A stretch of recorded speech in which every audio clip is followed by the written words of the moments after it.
বন্ধু, মুহাম্মদুর রাসূলুল্লাহ, আপনাকে আমি আসমানের জন্য, জমিনের জন্য, আরশের জন্য, কুরসির জন্য, মানুষের জন্য, জিন জাতির জন্য, ফেরেশতার জন্য, আমার সৃষ্টির মধ্যে যত সৃষ্টি রয়েছে সকল সৃষ্টির মালিক হচ্ছে আমি আল্লাহ রব্বুল আলামিন। আর সকল সৃষ্টির জন্য রহমত হচ্ছেন আপনি রহমতুল লিল আলামিন। হাবিব, আমি আল্লাহ, যেখানে আল্লাহর ক্ষমতা থাকবে সেখানে আপনার রহমতের ক্ষমতা অবশ্যই থাকবে। যদি বলেন সুবহানাল্লাহ।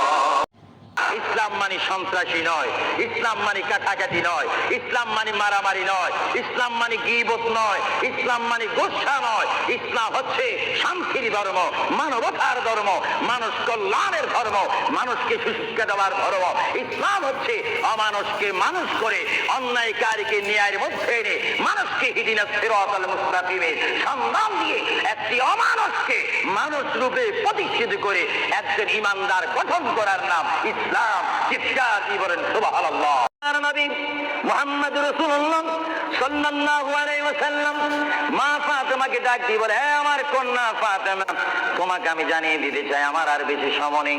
তোমার যদি কোনো কথা থাকে তুমি আমাকে বলে দাও, আমি তোমার কথাগুলো শুনবো।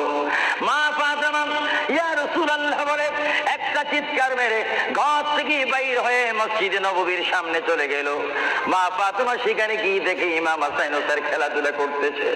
মা তার সন্তানকে ডাক দিচ্ছে, হাসাইন আর হুসাইন, তোমরা বুঝি এখানে তোমরা খেলাধুলা করতেছো? আমার বাবা বিশ্বনবী মুহাম্মদুর রাসূলুল্লাহ সাল্লাল্লাহু আলাইহি ওয়াসাল্লাম দুনিয়া থেকে চলে যাচ্ছে। তোমাদের যদি কিছু চাওয়ার থাকে, পাওয়ার থাকে, তোমরা আমার বাবার কাছে চলে যাও। আল্লাহর হাবিবের নাতি ইমাম হাসান হোসেন ইয়া নবী বলে বলে, ইয়া রাসূল বলে বলে চিৎকার দিয়ে তারা আমার নবীর কাছে চলে আসলো। কিতাবের মধ্যে আছে দুনো ভাই আল্লাহর নবীকে জড়ায় ধরে বলে, নানা গো, ও নানা, আমাদের বাবা আলীর মতো গরিব সাহাবী দুনিয়ার মধ্যে নাই। নানা, আমাদের মা ফাতেমা জান্নাতের মহিলাদের সরদার বলে আপনি ঘোষণা দিয়েছেন, আমাকে জান্নাতের নওজওয়ানদের সরদার বলে ঘোষণা দিয়েছেন। নানা গো, পৃথিবীর বুকে থাকতে হলে তো পেটের প্রয়োজন আছে, খিদার প্রয়োজন আছে।